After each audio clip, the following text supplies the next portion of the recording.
I was the last generation to grow up without like social media. Like this Mhm. sounds so like I had an iPhone in 6th grade. Like that sounds bad, but like I didn't have like now kids get iPads and iPhones when they're like 6 and 7. Like I had invisible friends.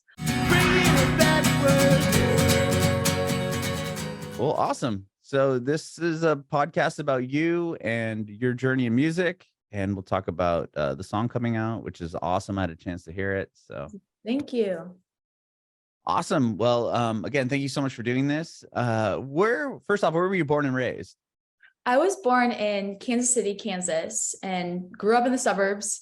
Normal life, went to public school, K through 8th grade. And then I ended up moving to LA when I was 14. So like kind of both, but definitely Interesting. childhood in Kansas. Okay. So what Yeah. was it like growing up in Kansas? Obviously much different than LA. Much different, much different. I always knew I wanted to go to a bigger city. Like I always knew that after high school, I was either going to move to like New York or LA, just somewhere where I could do more. Cause growing up in Kansas, like I did everything. I did theater, like, I don't know. It was really nice, like having like a normal childhood. I think it gave me like the freedom to create. Like I did a lot of sports. I was like, I had imaginary friends because there wasn't a lot to do. So my friends and I after school, we would like hang out in our backyard and like make up stories or like pretend to be different like characters and things. And so looking back now, growing up and having that definitely like influenced my storytelling, I guess. Mhm. It was just your normal childhood. Very cool. And you said you're in theater, and what about a chorus or anything like that? Did you do all that? Yeah, I did all of that because I just loved performing and singing. I started playing piano when I was, I think in 1st grade. 1st grade is when I had like my first like little piano lesson. And then when I was in middle school, I started playing guitar and I just loved like telling stories. I think that was it. I was a big reader. I'm an only child. And so I was alone a lot of the time. And Mhm. I would read books like all the time. It's one of my favorite things to do. I remember my teachers would actually take away my books in school because Really? I would be sneaking them like under the table just because I wanted to know what happened next. That's awesome. A lot of kids are like so resilient to wanting to read. I'm like, you guys, it's so like truly like reading is one of I like got away from it, but then back in 2021, I got back into it. Mhm. And I just love like reading is amazing. Like the fact that you can live all of these lives and have all these stories, like it's just crazy. It Anyway, really is. I Like, could like go on books for forever. what were you reading as a kid? As a kid, one of my favorite books I read it's still one of my favorite books, but my 2nd grade teacher who like made a big impact on my life. Like she has my childhood piano in Kansas City still at her house, but Really? she had us read The Giver. She had us read The Giver, and that's like one of my favorite books to this day still. But like I just remember reading that book and being like, that's what got me hooked on reading. Wow. So wait, so your 2nd grade teacher has your first piano? Yeah. Wow. How did she end up with it? Like, I'm interested. So there's a siren go by. Wait a second. My dad has a family business in Kansas City. So like that's why we could never move to LA when I was younger. But then right after high school, my mom ended up getting a new job in California. And it was just weird. It was just like weird. Like the timing was aligned. Mhm. And I ended up moving. And then we got our house in California and sold our house there. And obviously the piano, they're extremely difficult to move. But she like is a really close family friend. Like she taught me how to play chess. There's a saying that I say like all the time on my Instagram and stuff. And it's actually like an affirmation that she had us say every single day of school. And she kind of was like, you can pass it on to people. Mhm. And it's, today is a wonderful day. I am confident because I'm a problem solver. I always have options because I choose to be optimistic. Today I will learn something new, laugh, and make a difference in someone else's life. I love that. Yeah. That's amazing. You took that from her in 2nd grade. Yeah. Like that was my favorite year of school. I think after that, I was kind of in my own world. Like I was already like, I'm gonna be a superstar. I'm just gonna be like writing. I'm gonna be reading books. But yeah, that was my favorite year of school. That's cool that she has it. So obviously, I'm sure you still keep in touch with her Yeah. to some degree. Yeah. No, like she's amazing. Definitely changed my life. Wow. What about music in your household? Like, do you come from a musical family at all? Honestly, no, which is the weird thing. I was trying to figure it out. I was like, nobody in my family is into like sings at all. Nobody in my family plays instruments. What's funny now is like I'll find my mom like humming melodies around the house sometimes, and I'm like, what song are you singing? And she's like, I don't know, I'm just making it up. And so I think maybe my mom has a little bit of something in her and she never tapped into that. but I don't know. It feels, I was just always like at the piano when I was a kid. Like I remember when I would be in trouble as a little kid, my parents would be like, you can go sit in timeout or you can go play the piano. And so I would just like go play the piano, and I loved it. I was like, okay, this is like awesome. Yeah. Wow. So were you like, did your parents say, oh, let's put you in piano lessons, or was it something that you wanted to do? And like, how'd you end up first starting off on piano? I think it was a little bit of both. My dad, of course, loves sports. And so I was in every sports. I was doing soccer, I was doing basketball as a little kid, and I started doing cartwheels in the field and was just kind of like zoning out. So I started dancing. I started dancing when I was, I think maybe 7 or 8. I started taking like tap and ballet, and just, I really love that. And then also music. And I think like there's pictures of me, my parents have showed me of like when I was a little kid, like just writing. Like I don't think I was writing in like English. I think I was just like making up my own language, to be honest. But I have like pages, like I was always writing and I was always creating things. Like I was one of those kids that when I was little, I would go through the recycle bin at my friends' houses and like make, like I had a duct tape business. I would make purses out of like cardboard box. Like I had that phase. That's awesome. It just stuck with me. Like I just liked making things. Okay. Wow. Did you have a piano at I mean, to get the piano and then obviously gift it over to your second grade teacher, was that something that was just sitting in the at your house, or did your parents get you that later once you became interested in piano? We ended up, I think we found it on like Craigslist or something. Like it was like one of our neighbors was selling it, and we were like, oh, this is kind of like I don't think they knew I would like take to it as much, but we were like, oh, let's get this piano. And then now look where we are now. So you're right. I was gonna say, yeah, that was a great decision on there. You said you learned guitar in middle school. Is that what you said, or high school? Yes, middle school. Middle school, I started playing guitar because love the piano, but sometimes, you know, it's a pain to lug it around, because I would always play like little gigs, or I'd play shows on the weekends at little like restaurants. Wow. So you're playing in front of people like that in middle school already? Oh yeah. At the talent shows, I'd be like performing. Like I just loved telling stories, and I loved singing. And I think it also was like, I did a lot of theater because that was all you could do. And like, I like seeing other people's things, but it wasn't about that. Like I like being able to, like, I always say, like, even now, I always say I write the feelings that I have that I can't even put into words, or things that are hard for me to say. Like growing up, I was the friend who was always making sure everyone else was okay.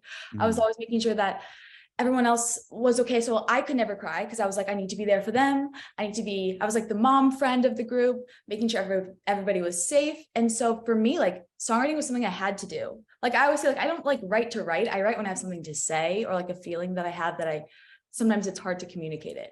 And were you doing that at an early age as well? Like when did you start writing songs? I mean, Yeah. you were talking about just scribbling stuff that didn't. No, I wouldn't call this like an official song, but my first song I wrote was probably when I was like in first grade, about my dog. But then my first like song, I would say I was probably like around 11-ish. Like middle school is when I really started. And then when I was 14 and moved to LA, that's when I would say like I was like, okay, set on it. Like, and I knew the vision. And it's taken, I'm 21 now. So like all of those years have been like focus mode. And just over these last couple of years, I feel like I found myself currently. Like, yes, I'm still going to grow, but like myself and my sound now. Gotcha. Okay. So your mom's job ended up taking you all to LA. Yes.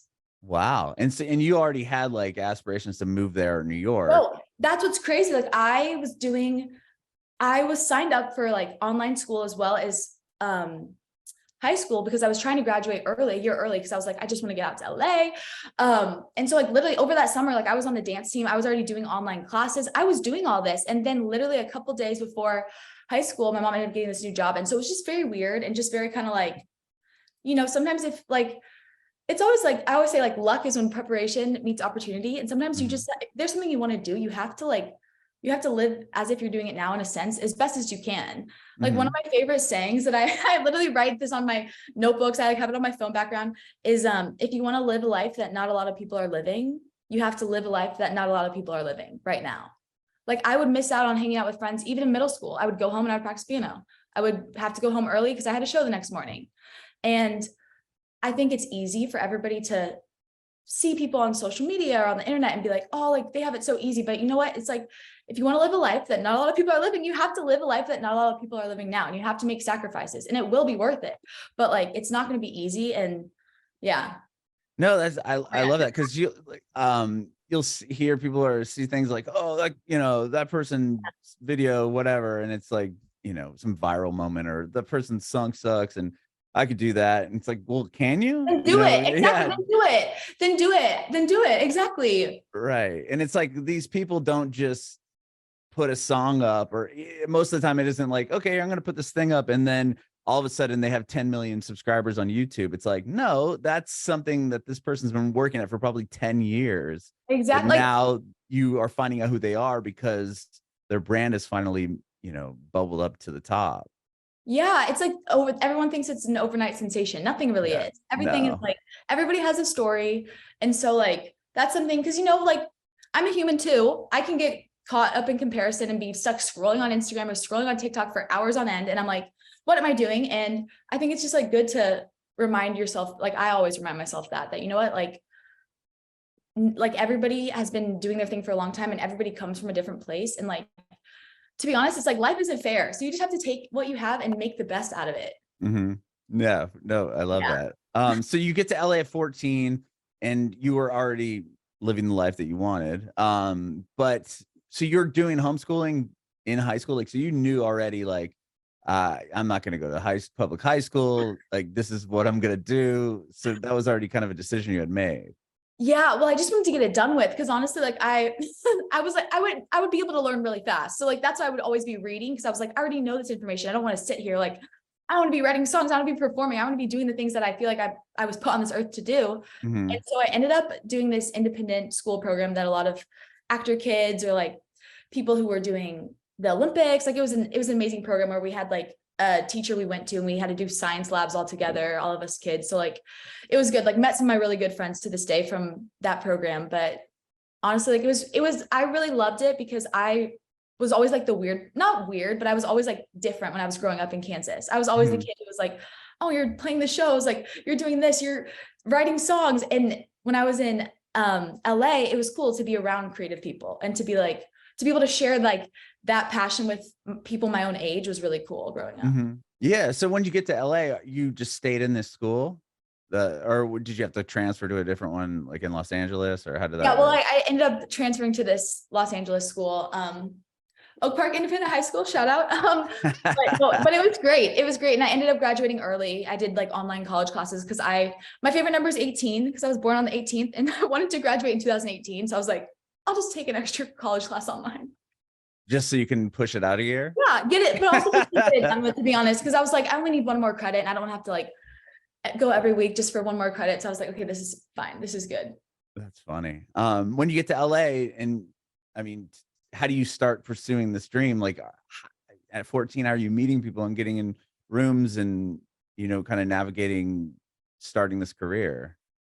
It's so interesting. I loved performing, and I did a little bit of acting, and I was taking a lot of like acting classes with people my age. And so I would meet people and I would start writing with them. I honestly wrote a lot alone. It wasn't until I got a place in Nashville at the beginning of 2020 that I started really co-writing with people and like finding that, because for the longest time I really wrote alone, which I think was like necessary and a good thing to find myself before, kind of letting other people help me find it in a sense. But I would just, honestly, it was like right around the time that social media became a thing too as well. And so like I would post videos of me singing or songs I was working on Instagram, or, things like that. And I would end up meeting people. But I think it's just like one thing, like it takes time. It takes a lot of time, but I think it was just something I kept doing, and I never stopped doing it. And so I think honestly, that's the one thing. Yeah. I just kept doing it. If there's something, yeah. So when you got to Nashville, that's when you started releasing music? Kind of like what you have on your Spotify and from that first album and everything? I put music out when I was little. Because I would make trips to LA, and I would make trips to Nashville, because it's pretty close to Kansas City, like driving-ish.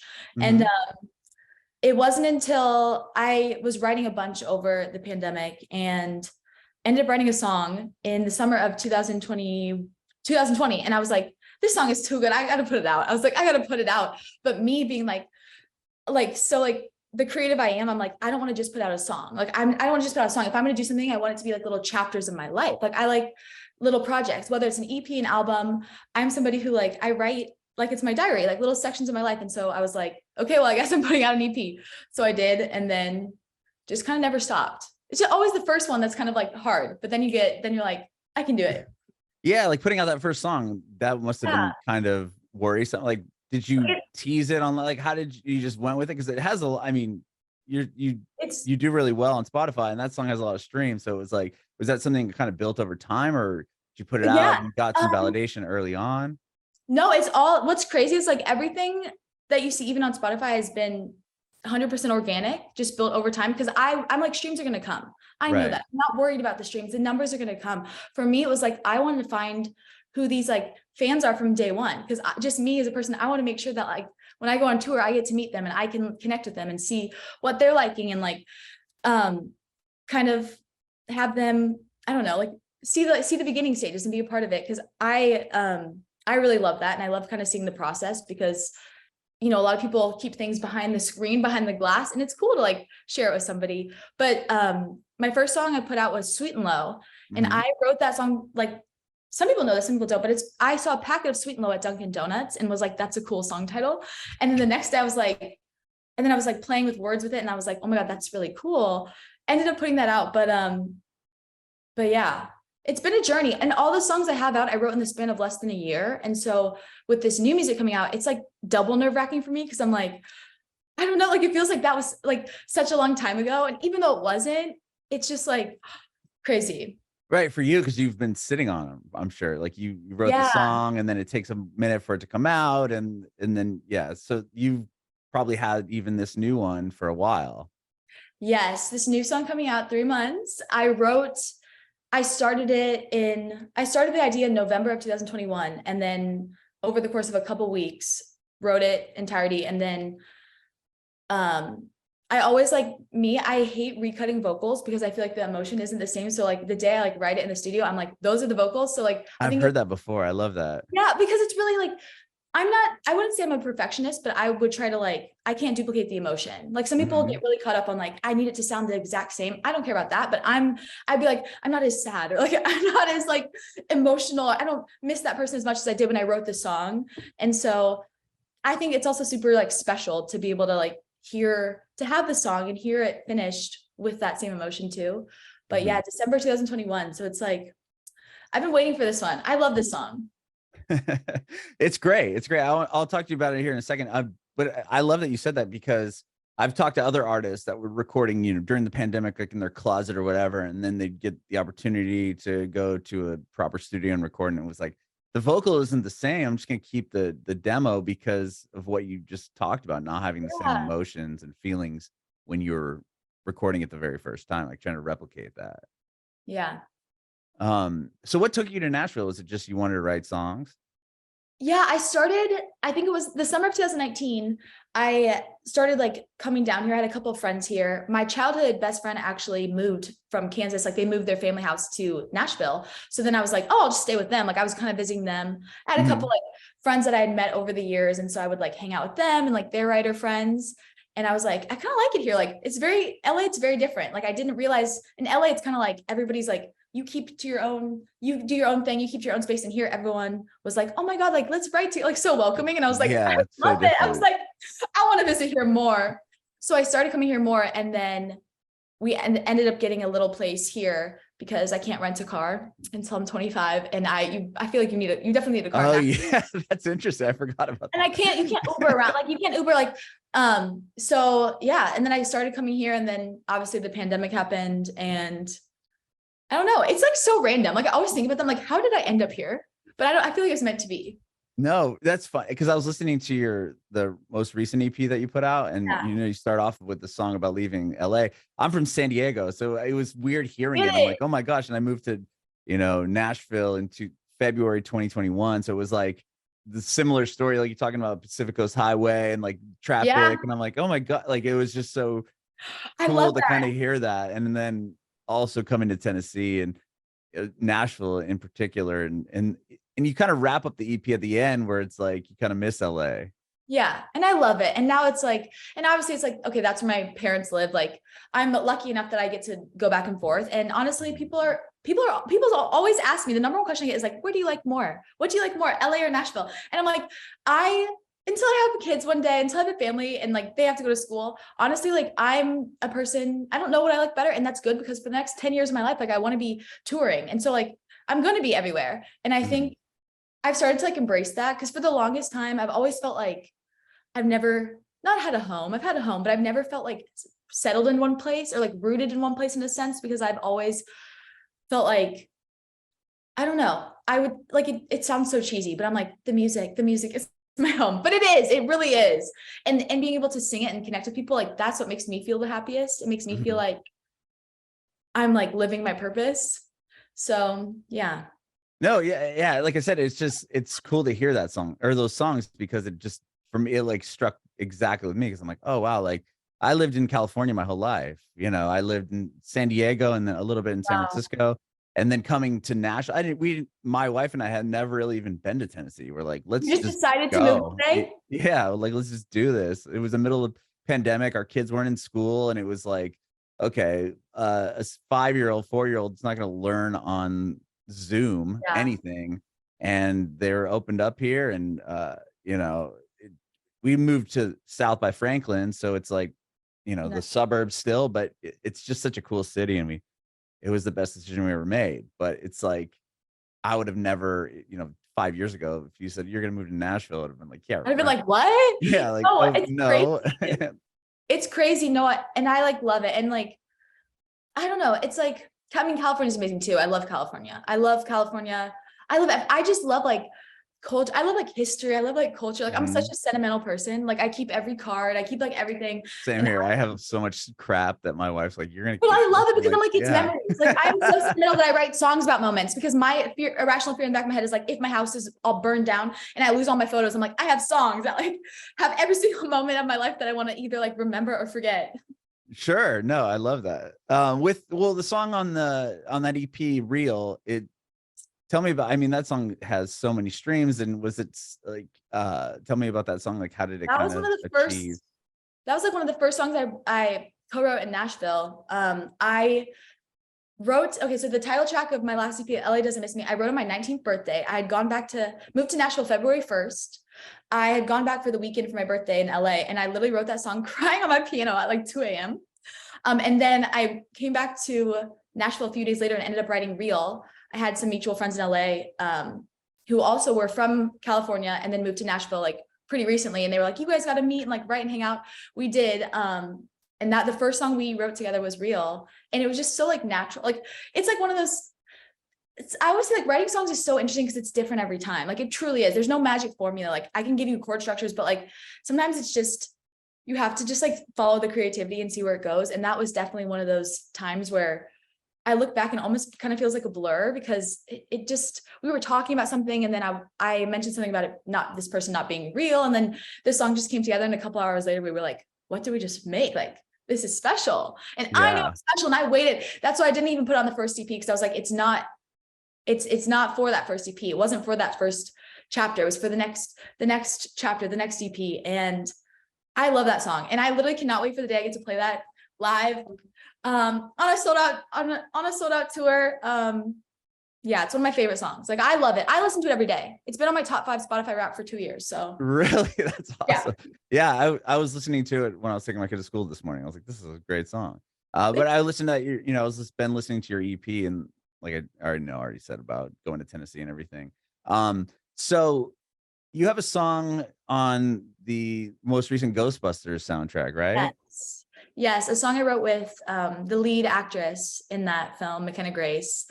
It's actually crazy. We wrote that song in April of 2021. And it was also one of those, we were like staying up really late. We wrote like 3 songs that night. And it was just one of those like, kind of perfect timing, aligning things that the song ends up getting used in the movie. And I don't know, it was crazy because actually I was the first, I started writing with her back in 2020. We met through like a friend, and it was like, I think I was the first person to ever like co-write with her. Wow. And she's also an only child. She grew up in LA, obviously. And so like really close family friend still. And that was like really cool to get to see that song, especially too, taking that song that was, you know, kind of about both of our lives and like things we were dealing with, and like seeing how now it's can be used for something good. And I don't know, that's what's really cool about songs, is like you can take these things, like when I write a sad song, it's almost like, it's not that I'm sad anymore.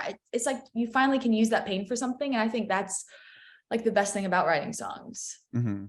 Yeah, and then when it mixed the film, that must have been Oh, a it's crazy. big But moment. I knew it was gonna, like, it was weird. I like literally wrote it down in my journal. Like I knew it was weird because this film was supposed to come out in 2020 and it Yeah. kept getting pushed. And I was like, okay, this is kind of weird. Like, why does it keep getting pushed? Like, and then the timing of it just aligns perfectly. It was just one of those like meant to be moments. Yeah, no, that's so awesome. And as a Ghostbuster fan as a kid growing up, like I can imagine having a song I wrote on there. That's so awesome. No, it was crazy. And I had like fans sending me little videos from like Europe, like all these other countries. And they were watching the movies there and they were like, oh my God, the song you wrote is playing. And it was just really cool to see. Did you get to see it in the theater? Yes. Very What good. was that like? It Like was really hearing your good. song, like Oh, it I was don't know. awesome. I saw an early screening of it with McKenna, and we were just like crying. We were just like, oh my God, this is crazy. It was cool. It That was is cool. cool. And also for me, like, as like the songwriter side of me, like that was the first song that I heard on the radio. And like, I remember my dad sent me like a video. He was like doing errands at Target or something. And he was like, I randomly turned on my car and on Kiss FM, they were playing it just when he happened to be like in the car. And it was just really cool. I come from radio, so I love hearing the radio stories like that. Like I did radio for a lot of years, over 15 years. So when I feel like the newer generation doesn't really understand the radio at They don't all. understand. I feel like, yes, I'm like young. People are like, Lily, you are so young. And I'm like, yes, I know, but I was the last generation to grow up without like social media. Like this Mhm. sounds so like I had an iPhone in 6th grade. Like that sounds bad, but like I didn't have like now kids get iPads and iPhones when they're like 6 and 7. Like I had invisible friends. Like my friends and I were weird growing up. And I feel like kids these days don't experience that anymore. No, and And I feel like it's coming especially back though, maybe. yeah, well, I mean, just especially with the radio, like why would you listen to it if you can just listen to the songs you want to hear with no commercials or, Exactly. No ads. Like I remember making CDs. Like when I would go on road trips as a kid, I remember like making CDs of my favorite songs. And like, I just love that. the mixtapes. Mixtapes. Yes. What were your like go-to mixtape songs? Growing up, I mean, obviously I'm a huge Swiftie. Like, Same here. it was I'm a lot going of to see Hannah you in Montana. Nashville. It was a lot. My first concert was Hannah Montana Best of Both Worlds tour with the Jonas Brothers. That's That awesome. was like 6 or 7, I think. I grew up listening to a lot of Katy Perry. For some reason, my parents were like always blasting Katy Perry. I was like a pop girly. A lot of like Sarah Bareilles too. Mhm. A lot of the radio too. I remember my dad found my old iPods like the other day, and I was like scrolling through the songs on there, and it's super like funny and cute and like wholesome to like look at those to see what I was like downloading as a child. Yeah. No, yeah, that's funny. But yeah, to be on Kiss, I mean, that's still a huge deal. No, To it's be- crazy. Yeah. Crazy. Wow. And just super cool. And like, you know, I think it's like I always say like people are like, when did you decide you want to do this? I never decided. Like I don't think you decide to do it. I think it's something you have it in you, and either like you can live without it or you can't. And I'm just somebody who can't. And so no matter what happens, like I know all those things are gonna come. Like so I was just kind of along for the ride, but it is nice to get, to feel like appreciated in that type of way. Cause I would still write a song even if no one heard it. Like I'm not writing a song because I want it to be on the radio. Right. I'm writing a Right. song because I have something to say. And if people like it, great. If they don't, okay. Also, I don't like it's fine. But I think that that's what you need to do, right? I mean, people, especially nowadays, can tell if it's just like some bullshit. Like, yeah, they Yeah. need to. There has to be something like real about it. When you can tell if someone's just going up there and doing something to try to sell, right? I Yeah. think that's why TikTok did so well, because it was just people being real and putting stuff out that, it just meant something to them. Yeah. And also too, like, I don't know. It's like, what's the point if you don't enjoy it? Like, think about it too. Like, if you wrote a song that you don't really like, and you're the one who's gonna have to sing it if it blows up for the end of all time. Like, I want to sing a song that has that, no pun intended, that's real, that has like real emotions that people can connect with, that makes them feel better. Because that's me. Like, I always write a lot of times I'll write a song because I'm going through something and I can't find a song to listen to that like describes that feeling that I want to scream. And so I'm like, I'll just write it. That's why I listen to my own music. Like people always like, Lily, why are you always listening to your own songs? Why would I write them if I don't want to listen to them? Like I write, I need to listen to it. Like I got to take my own advice, you know? Yeah. You a lot of what you say and do reminds me of The Secret. Like you just put it out there and then it happens. Like I saw you did a post about like the Grammys. Like when I win a Grammy, Oh, yeah. I'm throwing this party. It's like just throwing it out in the air. You know what I mean? Like I think a lot of people think I'm kidding, but like I'm actually not. like, but I love, okay, so like making memes, like I would say I'm pretty fun. I don't know. Like I love memes. Like that has become one of my hobbies. And like I have my Discord, right, with my Kincadians. That's the name my fans have chosen. So we have like the Kincadians. Kincadia is the town that they created. yeah, you have like an Instagram for it. Yeah, I made like a secret Instagram. I also like love Lana Del Rey. Grew up on a lot of Lana Del Rey, and I was like, I have my Discord, but I was like, okay, you know, sometimes there can be a lot of trolls. There can be a lot of trolls who ruin the experience for everybody. And I was like, you know what? I'm also going to create this little Instagram just for like the OG fans. So then it's private. That way I can like, we can go live and chat with them because I don't know, it's super, like, I remember what it was like to be like a fan of an artist. And I feel like it's time we bring that. I feel like people are starting to bring that culture back, especially with TikTok. And there's something so great about having that community and having other people to talk to. Cause I always felt like being an only child, I was by myself a lot. I always felt alone. I felt weird. I felt different. And even in my Discord, I have like a section called Ask for Advice, where it's people can ask for advice from like everybody. Cause I'm like, even if I'm asleep, like there's people internationally, someone's always up. Like you're never truly alone, even if you feel like it. And just yesterday, people were talking about something and like, I read through their interaction. I was like, this is like the sweetest thing ever. Like, that's why I do music, is to bring people together. Like there's been Kincadians at Phoebe Bridgers concerts and like Gracie Abrams concerts who have like sent me pictures and been like, we met each other in real life. Like, and that's really cool to see. That is huge. Yeah, that's really amazing. Well, to jump ahead to your new song, 3 months, it's definitely more, you talked about writing sad songs. This one's kind of a sad one, right? Yes. I mean, it's definitely slower than some of your other songs. Yeah, this song is just, I feel like this is one of my best written songs. Like this song is just, I don't know, like, you know, sometimes you write a song and you're like, you can never write another song like that. This is one of those songs. And I was so surprised, like, because there's two ways I write a song. I either get like a cool idea or a cool title and I'm like, this has to be a song, or there's a word I love and I'm like, this has to be a song. Like, I don't know, it just needs to be a song. Or I am like too exhausted to journal. I'm a big journaler and I sit down on my piano or guitar and have all these emotions and I put my voice memo on and I just start singing. And I just, sometimes it's gibberish, whatever. Then usually a couple of days later, I'll go back and I'll find it. And that's what happened with 3 months. I had this like, I was like emotional 2 a.m. in the middle of the night. I had all these voice memos and I had that hook, like, look how much damage 3 months can do. And I was like, okay, there's something here. I was like, how is there not another song? No one's written a song like with that, like interesting. And then the song spiraled from there. But this, I mean, the song's very literal. This is probably my most literal song, one of the most, but I, you know, had a little 3 month relationship. And I don't think I let myself be sad or let myself like feel it. Cause I was like, this is stupid. I was like, I shouldn't be sad. It was so short. And it wasn't until I wrote that song, like writing that song finally allowed myself to heal and was like, you know what? No, like the ability to love and care about somebody is a beautiful gift, and never let anybody make you feel bad or ashamed or silly for that. And never let anybody take away that like loving heart. Cause I think a lot of times something bad can happen or people get hurt and you start to close off. And it's like, that's the worst thing you could do. Like keep loving. Yeah. Like you said, it's very literal. And when I listen to it, it's amazing that you can, like the story that you're telling, like the lyrics are very deliberate and the way that you're able to sing it all and have it make sense, but it's very clever in the same way, like just lines that I would be like, that would be hard to like think that you could write that down and then sing it in a way that would make sense. But yeah, I think you did a great job. Thank you. Yeah. So is that going to be a part of another EP or another project? I mean, it's the first song you're putting out in a little bit of time, right? In a while. That last one. Probably yes. I'm finishing up writing my next project, whether it be an EP or an album. That's very exciting, but yeah, new chapter. It's gonna be a good one. It's gonna be a good one because everything is like chapters of my life, and you know, these last almost 2 years since I put out music have been like a chapter in itself. And I feel like that's what I've kind of been writing about. And I'm at the tail end of it, where now it's like, okay, now I have the songs. Now I can start working on the creative vision and the theme of it and everything. So yeah.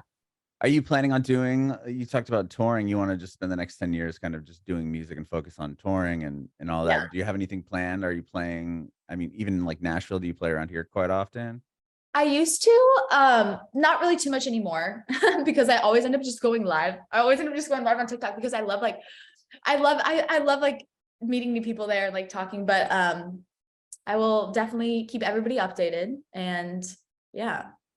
Awesome. Well, I love what you're doing. Next time I'd love to do this in person. That's so Yeah. awesome that you live in Nashville. I have one more question. You kind of touched on it a bunch of times earlier, but I want to know if you have any advice for aspiring artists. Advice for aspiring artist.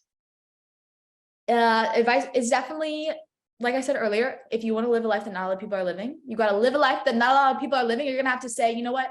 Sorry, friends, I got to go home. I got to wake up early tomorrow to practice, or like, I got to sacrifice this. You might have to save money. You might not be able to go out, but you know what? It will be worth it. And like, keep reminding yourself of that. Keep reminding yourself of that. I would also say, like, if there's something, like, you are the only one who's going to care. You care about what you do the most. So if you're going to care about it the most, care about it the most. Don't be ashamed. Like, I used to be embarrassed kind of about like writing songs. I'd be like, I don't want people to find this. I don't want people to see this. You know what? No, it's a beautiful thing. And like, don't be afraid to care about it. Don't be afraid to tell your friends. Don't feel like you need to hide that part of yourself, because it's a beautiful part of yourself. And I promise you, sharing that creative side of you is going to inspire others to do the same. Bringing it back.